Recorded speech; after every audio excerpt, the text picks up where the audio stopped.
Are you guys ready? Because I don't think you're ready. I don't think you're ready for the first Hello My Hojos of 2024. Okay, well I guess it's the second Hello My Hojos of 24.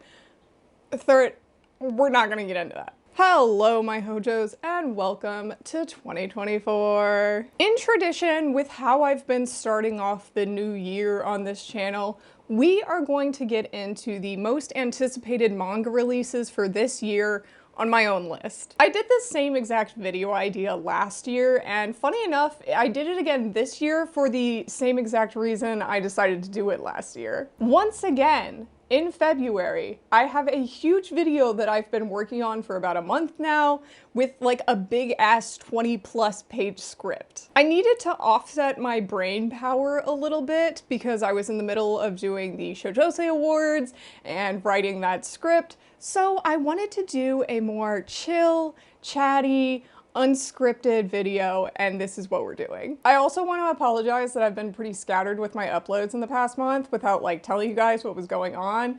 Essentially, I've been sick a lot and I've just been really busy going back and forth for the holidays. Oh, and I got married.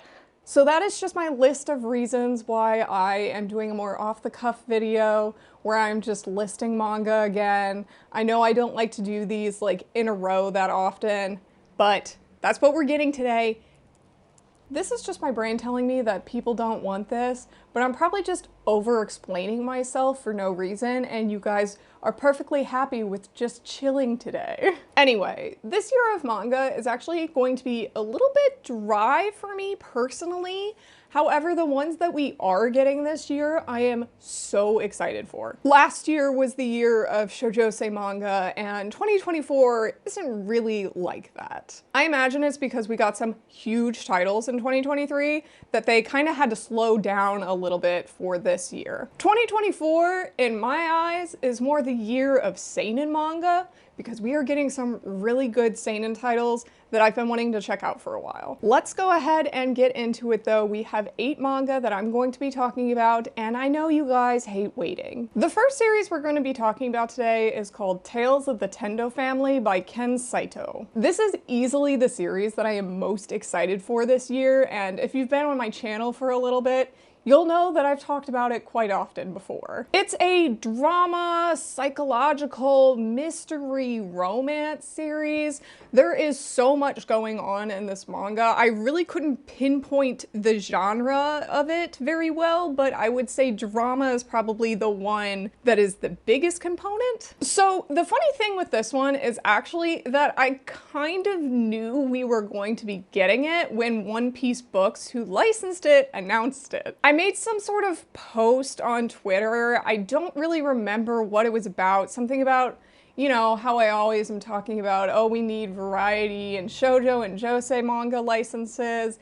And I mentioned something about how we don't get much from Lala magazine, which is where Tales of the Tendo Family comes from. And then the person who runs One Piece Books said, oh, just wait a little bit, you might get some good news. And I was like, okay, so 2 of these are too new for them to get licensed. I'm almost 100% sure it's going to be Tales of the Tendo Family. And then like a month later, Tales of the Tendo Family got licensed. That's my funny little story of how I kind of deciphered that we were going to be getting this series. Like I just said though, this manga is currently publishing in Lala magazine, and it has 13 volumes out in total right now. Some of you may know this author from other series like Kawaii Hito and The Name of the Flower, which was the last series we got from them in English that was published by CMX. Tales of the Tendo Family is about a nameless girl who happens upon a body floating in the river who she gives CPR to. It turns out the person that she saved was Ron Hojo from a wealthy family who was meant to be wed to the notoriously cruel Masato Tendo of the Tendo family, and she had intended to kill herself. The nameless girl ends up taking Ron's place to help her escape, but she quickly gets found out by Masato, who ends up having different plans for her. This is just an extremely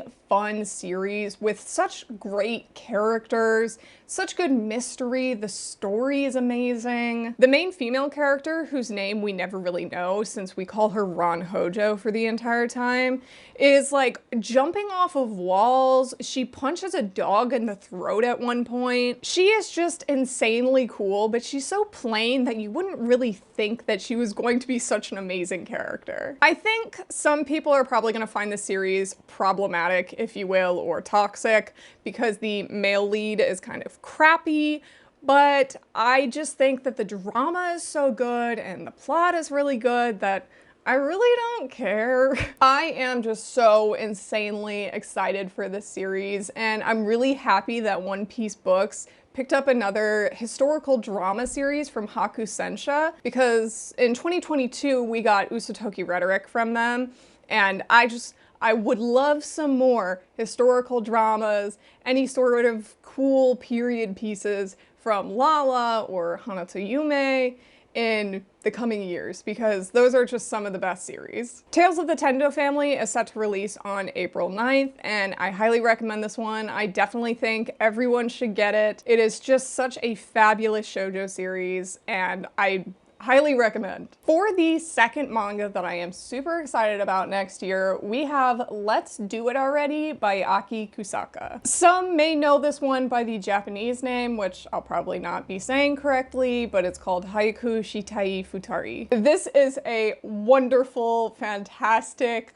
funny romance comedy series that we are going to be getting from Shoujo Beat. This series actually just wrapped up in 2022 with 9 volumes in total, and it was running in Margaret magazine. As you may know, I have complained several times about the fact that Viz really only ever licensed from Betsuma, which is Margaret's sister magazine. Now, I don't think there's anything that wrong with Betsuma. We get a lot of series from there, and I think the oversaturation of Betsuma manga is really where my frustration comes from. But finally, we are getting a manga from the peak manga magazine, Margaret. And not just any manga from Margaret, but one that I have personally been wanting for so long. And I even bought it in Japanese. It's up on my shelf somewhere. The manga follows 2 high school students, Yuri and Keiichiro, who are staunchly opposite from each other, but quickly fall in love after they meet on the train. When the two confess and realize their mutual feelings for each other, Yuri is ecstatic. That is until she goes to kiss Keiichiro,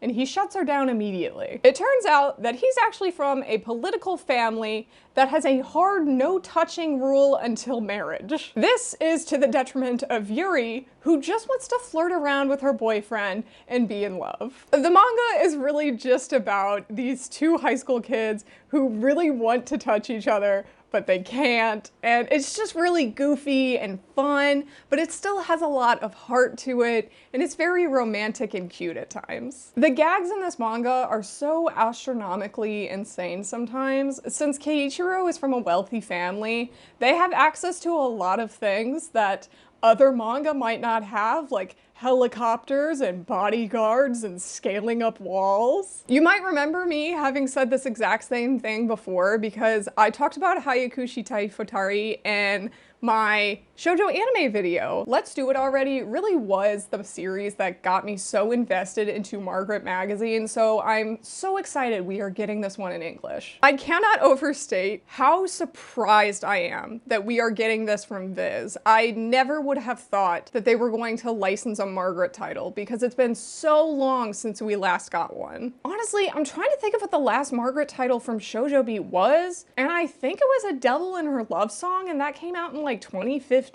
We really don't get much from Margaret, so I'm very excited for this one. If you're looking for a really good, silly romance manga, then don't pass this one up. It is so funny, it'll make you laugh out loud, and I even got a little bit teary-eyed by the end of the manga too. This one is set to release on June 4th, and I really hope you guys pick this one up, because I could really use some more Margaret acquisitions in the future. Next up, we have a classic shoujo manga that has kind of been delayed several times already, so who knows if it's actually going to come out this year or not. We'll see. But we have They Were 11 by Moto Hagio. This one is a sci-fi drama mystery series that was licensed by Denpa. It came from the magazine Betsukoi, and if you guys don't know Moto Hagio, she is like a legendary mangaka and one of the people who really helped shoujo flourish and kind of create its own visual language going forward. She's an icon, she's a legend, and she is the moment. Now come on now. We got this series once before from Viz, actually. I think it was in the early 2000s. They published it in a short story anthology book that was actually completely against Shogakukan's consent, so it got pulled from shelves and it was relicensed recently. I've never read this manga before. I've actually never read anything from Moto Hagio yet, and I've kind of been putting off reading anything from her because I really wanted to read They Were 11 first. However, there was also an animated movie, and I have not seen that either. I'm going in completely blank, which I think is perfect for a sci-fi. The series overview on my anime list states that it is about an orphan boy named Tadatos who applies to an elite school called Cosmos Academy. The final stage of applications for this school sends groups of 10 to an abandoned ship, but when Tadatos arrives with his shipmates, there's 11 of them. As things start to go haywire on this abandoned ship, everyone suspects others of deceit. Insert Among Us noise.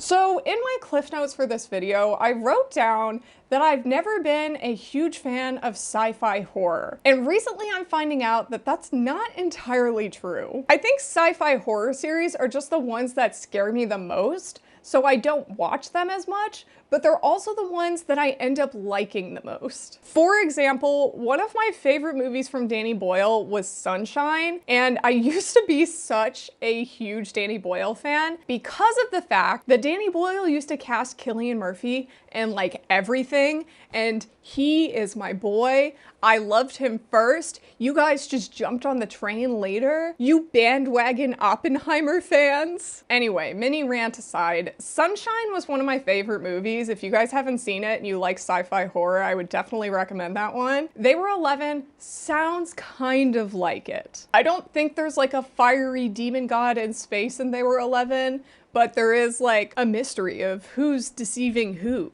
Like I already said, I've been wanting to check out Moto Hagio series for a while now, and I really just keep putting it off because I really wanted to read They Were 11 first, but since it keeps getting delayed, I still haven't read any of her stuff, and I just feel really bad for it because I really want to. Even when I was doing prep for this video, the date for this release got pushed back from February to June, so I really don't know if it'll come out this year. However, I figured even if it doesn't come out this year, I can promote something else from Moto Hagio that will be. And that is the fact that Fantagraphics announced that they are going to be releasing a box set for the Po Clan, which is also by Moto Hagio. Not only that, but they also announced that they have licensed the sequel for the Po Clan as well. So no matter what, even if They Were 11 gets pushed back, I'm going to be picking up the Po Clan, and that's going to be like my double Moto Hagio recommendation for anyone who wants to get into classic shoujo. We really do need more of it in the States. So you guys, let's pick up some classic shoujo series so we can get more of those. For the fourth series on this list, we have I See Your Face Turned Away by Rumi Ichinohe. Let me just start out by saying I'm really not a fan of the English title they decided to go with for this series. There was an English title in Japanese as well, and it was Looking at Your Profile, and I think that is really good, but they turned it to I See Your Face Turned Away. I don't know. I don't like it. It's a little silly. This is a very recent romance drama series that only has 2 volumes out in Japan right now and is currently publishing in Betsu Frey. This will be the second manga that we get from this author. The first one was called My Sweet Girl, which was stuck in digital jail, but we are getting I See Your Face Turned Away in physicals. This will be like the first series from this author in physical releases. And honestly, while I love My Sweet Girl, I think it's a really good romance series, this one is just out of this world, leagues better, and it's just because it's so somber and it's so introspective, and I love romance drama series like that, so I was just so excited to see that we're going to be getting this one in physicals. I was surprised though, since this is such a recent series and it's only got 2 volumes out and it's immediately going to physicals. I really feel like Kodansha puts a series like that out in digital just to wait for it to gain some more volumes, so anyway. I'm surprised by it, but I'm happy by it. This manga follows 4 different high school students: Mari, Hikari, Otani, and Asagiri, who are all dealing with the typical teen problems. We get each of their perspectives on school life, friendships, and romantic relationships, as we get a new character POV every 3 chapters or so. This is definitely one of my favorite high school drama series, and I really feel like we don't get too many high school drama series as of late. They're either slice of life romance or they're comedies. I really like the sweet spot of a good introspective drama. I really love the art in this one as well. I feel like everything about Rumi Ichinohe's writing and art style has just been elevated to an insane degree for this series. And I say that as someone who really likes My Sweet Girl. So like, that's just how good this manga is, even comparatively to her last one, which is also good. Everything just really elevates the character moments and the emotions felt, and it's just a really nice, heartfelt series. The manga magazine this is published in, I already mentioned, was Betsu Frey. It's also the same magazine that My Girlfriend's Child is published in currently. I feel like Betsu Frey kind of fell off of the drama train. It used to be very drama focused. You know, we got like Mars and Drowning Love and Peach Girl from this magazine. And then for a good while, it was just kind of like, I say basic romance series, but just ones that don't have too much drama going on in them. But I feel like lately, Betsu Frey is kind of going back to its drama roots. We're getting a little more drama-centered series from them. And I feel like that's a good thing, because they had some great drama series. We need those back. The unfortunate thing though, and this is another little mini rant, I feel like Betsu Frey is the magazine that people would like point to when they're like, oh, shoujo's problematic, look at all these age gaps. But I think what Betsu Frey has been going for lately is like that's what it was. What they've been going for lately has definitely been the forbidden romance kind of series. You know, we get Tonari no Stella, which is like the romance between a childhood friend and a famous actor. And then you have the romance between a teacher and a student, and the romance between 2 high school students who one got pregnant. There's a lot of like forbidden love tropes in this magazine right now, and I think that's why we're getting so many age gap series, so many not, you know, great relationships from that magazine. This is why I can't not have a script. I go off on tangents that don't really have anything to do with anything, but let's bring it back. And I See Your Face Turned Away. Great series. It's set to release on May 7th, and once again, highly recommend you guys check this out. It is one of the best high school romances that's currently coming out in shoujo magazines right now. And do you know where you could buy I See Your Face Turned Away when the manga comes out? At Walt's Comic Shop. Sponsor time, baby! Have you been scouring for English language manga in the EU? Then look no further than Walt's Comic Shop. They have thousands of manga currently in stock with an inventory that's growing daily. Walt's offers low shipping prices for any EU country with bulletproof packaging and speedy customer support. If you enter the code Colleen's Manga Rex at checkout, you'll get free shipping on your first order of 40 euros. Get series like I See Your Face Turned Away and more at waltzcomicshop.com, your #1 source for English language manga in Europe.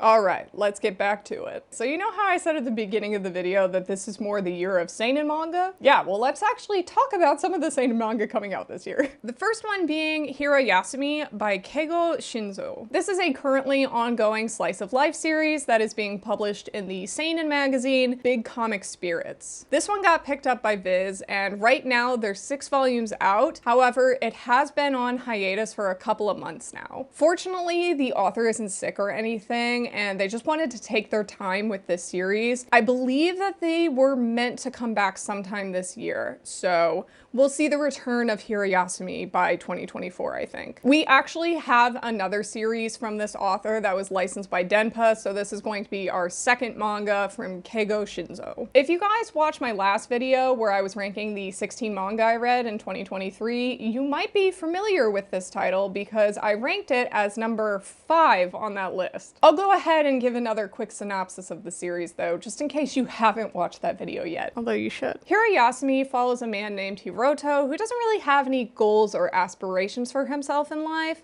but he's okay with that. He's merely content working his part-time job at a fishing stand. However, when the old lady that Hiroto has befriended passes away, he finds out that she has given her entire house to him in her will. Hiroto, along with his cousin Natsumi, who moves to Tokyo to start art school, end up living in this house together as they navigate life's endless struggles and joys. This manga is so sweet and so cozy, and it just feels so human. A series like this I really always describe as just being wrapped up in a warm blanket because it just feels like a nice hug. Since I literally just talked about this manga already in my last video, I'll just recommend you guys to go to that one if you want my full thoughts on this series, since I am currently caught up to it. But I was so excited to see it got licensed by Viz, and also the fact that it got licensed at the same time that Let's Do It already did. So I got 2 wins the last round of Viz license announcements. I highly recommend this series though, and especially to any based slice of life enjoyers. If you guys are a fan of Skip and Loafer, I think you will really enjoy this one. It has that same cozy, comfy, slice of life vibe that just makes you so warm and happy inside. I forgot to write down in my notes when this manga was coming out, so I had to look it up real quick, and it is coming out on May 21st. The next seinen manga that I am so excited about for this year is called Snowball Earth by Yuhiro Sujitsugu. Snowball Earth is a currently ongoing sci-fi action series that is running in the magazine Gekkan Spirits. It has 6 volumes out right now and was licensed by Viz once again. This is kind of gonna be the year of Viz for me, I think. There's a lot of Viz titles that I'm gonna be picking up. I actually recommend going into this manga knowing pretty much nothing about the premise. I think it's more fun that way. It was definitely more fun for me doing that way. However, if you guys still want to know what the series is about, that's what I'm going to talk about right here. The story follows a young boy named Tetsuo who has been a pilot for a robot called Yukio since he was a child. The two are meant to defend Earth from galactic space aliens until one day when a tragedy occurs. Skip to 10 years later when Tetsuo wakes up on a snowy planet covered in ice. It turns out that Tetsuo has spent his time in a suspended state, and something has happened to Earth which has made it nearly uninhabitable. Now, I've actually only read a couple chapters of this series, but I loved what I read and I really wanted to get it in English. So when Viz announced this one, I was on stream with my friend Riley over at the Omnibus Collector, and if any of you guys watched it, you'll remember this. Insert clip here. Yo, didn't you say something about Snowball Earth before?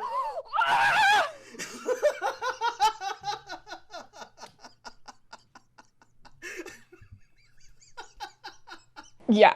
I was kind of overreacting, not on purpose. I think I just screamed because I was not expecting anything that I was really wanting from that license announcement. And when I heard Snowball Earth, I freaked out. I am an easily excitable and happy person when I get what I like. The premise for this series is just insanely unique. It is so fun as well. I really loved Tetsuo in those couple of chapters that I read. He was such a likable protagonist. You got aliens, you got robots, you got action. There's so much to this manga, and you guys definitely need to check this one out, especially if you're into sci-fi series, especially if you're into action series. This one is so good, and I'm so excited to be able to continue reading it. Snowball Earth is set to release by Viz on April 16th.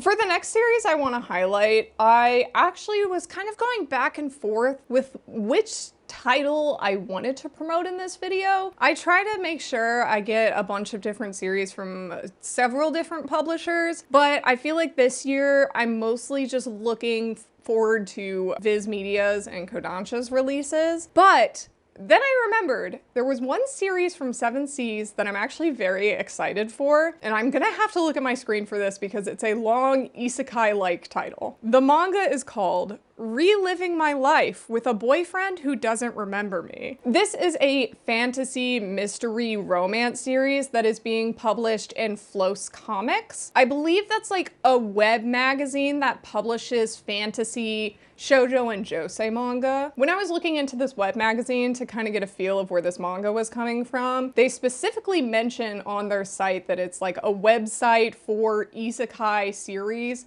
that are geared towards women. This manga isn't actually an isekai though, it's a time loop series, that kind of thing, where the character goes back in time unknowingly. It's pretty isekai adjacent though. I feel like time loop series are pretty tied into isekai. This manga is also an adaptation of a light novel, which by the title of the series, you're probably not very surprised by that. The manga follows a girl named Oriana who attends a school for magic and has been dating the love of her life, Vincent. Unfortunately, the two are murdered together. That is until Oriana wakes up the next day perfectly fine again. Except for the fact that when she wakes up, she's back to being 7 years old, and she remembers everything that has happened to her up until then. From the one chapter I checked out of the series before it even got announced, the end of chapter 1 had me entirely hooked, but I do want to say when I was reading it,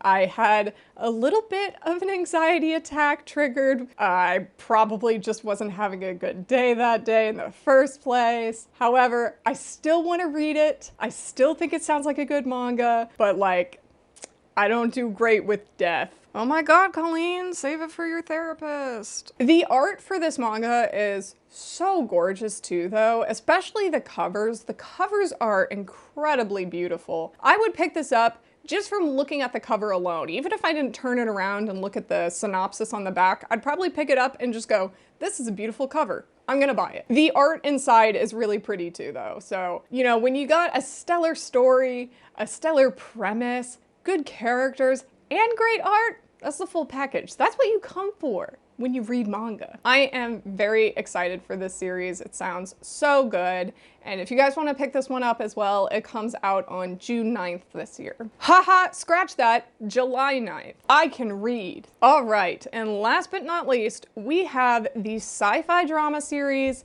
Fool Night by Kasumi Yasuda. This is once again another seinen manga. Like I said, this is the year for seinen manga. It got recently licensed by Viz and is currently publishing in the seinen magazine Big Comic Superior with 7 volumes out in total. I actually don't know too much about this series. I haven't really looked into it too much, other than the fact that I know 2 people who have praised it to the high heavens, and I would trust them with my life for any recommendations. One person is Lines in Motion, or Dani. I mentioned them in my last video too. They get another mention here.